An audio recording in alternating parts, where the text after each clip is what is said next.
یہ اپنے لوگوں، اپنے مال معاشی اور اپنے کاروبار اور ذرائع اور اپنی چیزوں کا احاطہ کر سکتے، ان کو محفوظ کر سکتے. اور پھر سب سے جو بڑا ان کو خطرہ تھا، اپنے دشمنوں کا خطرہ تھا کہ دشمن قبائل نہ جانے کہاں سے اور کس طرح سے وہ ان پر اٹیک کر سکتے ہیں. وہ نئی زمین میں، نئے علاقے میں، نئے لوگوں میں وہ آباد ہونے کی بھرپور کوشش کر رہے تھے.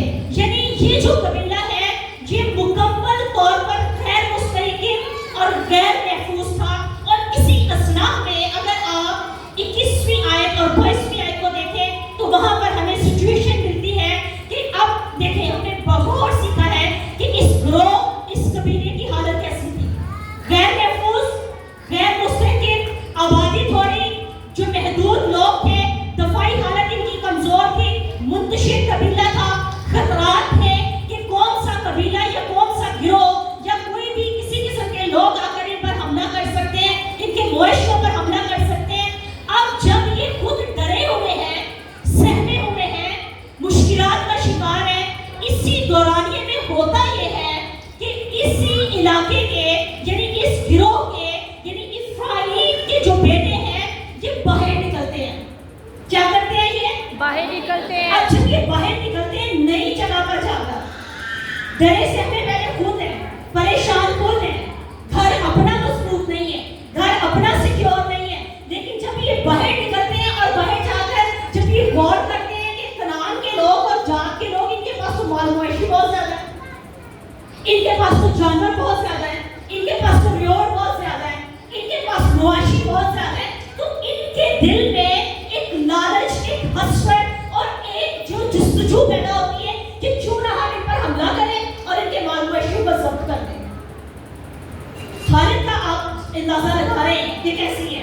اور دل کے اندر ان کی امنگ کیا ابھرتی ہے کہ اس علاقے کے جو لوگ ہیں ہم ان پر اٹیک کرتے ہیں اور ان کے مال مویشیوں کو ضبط کر دیتے ہیں. اور قدیم زمانے میں مواشی یا جن کو مواشی بھی کہا جاتا ہے، یہ کسی بھی معیشت یا کسی بھی گروہ یا قبیلے کی معیشت اور ان کی زندگی کی علامت ہوتے تھے. یعنی کسی کے جانوروں پر حملہ کرنا گویا ان کی زندگی پر حملہ کر دینا ہے، ان کے کاروبار پر حملہ کرنا ہے، ان کے رزق روٹی پر حملہ کرنا ہے. اور جب افرائیم کے بیٹوں نے اٹیک کیا تو جوابی طور پر جو جات کے لوگ تھے یعنی جو مقامی رہنے والے تھے، جو وہاں پر پہلے سے رہ رہے تھے، انہوں نے کیا کیا؟ انہوں نے جب رسپانس کیا تو افرائیم کے بیٹے مارے گئے. کیا ہوا؟ افرائیم کے بیٹے. شاباش، آپ کو کہانی سمجھ آ رہی ہے نا؟ ذہن میں کہانی چل رہی ہے نا؟ اب پہلے تو یہ لوگ کم ہیں، مختصر ہیں، اوپر سے ان کی اپنی کوشش، ذاتی مفاد اور خود غرضی نے ان کے لوگوں کو اور جو مرد تھے ان کو مروا ڈالا. اکثر اوقات ایسا ہوتا ہے کہ ہمارے ذاتی جو فیصلے ہیں یہ نہ صرف اس شخص کو بلکہ یہ پورے خاندان کو متاثر کرتے ہیں. ایک غلط فیصلہ، کسی ایک بچے کا ایک غلط فیصلہ پورے خاندان کو دکھی کرتا ہے. اگر آپ دیکھیں اس میں 21ویں آیت میں دیکھیں لکھا ہے تحت کا بیٹا زبد اور زبد کا بیٹا سوتلا تھا، اور ازر اور الیت بھی جن اور جات کے لوگوں نے جو اس ملک میں پیدا ہوئے تھے کیا کیا؟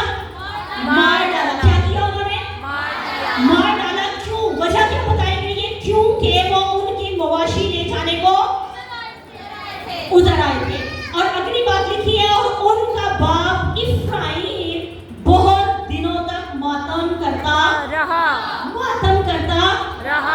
اب یہاں پر یہ کلیئر ہمیں پتہ چلتا ہے کہ معاشیوں پر نظر رکھنے یا جو مال تھا اس پر اٹیک کرنے میں ان کا جو باپ ہے وہ شامل نہیں تھا.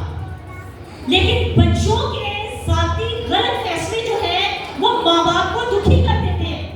اور بہت دفعہ ہم یا ہمارے بچے سوچے سمجھے بغیر کسی ایسی بڑی مشکل میں یا مصیبت میں اپنے آپ کو دھکیل دیتے ہیں جس کے باعث پورا خاندان جو ہے یہ دکھ اٹھاتا ہے، اذیت اٹھاتا ہے. اس لیے ہمیں ایسی صورتحال میں اپنے بچوں پر نظر رکھنی ہے. اور اگلی بات جو یہاں پر لکھی ہے وہ یہ بڑی میرے لیے برکت کی بات ہوئی، ثابت ہوئی اس وجہ سے کہ اگر خدا نہ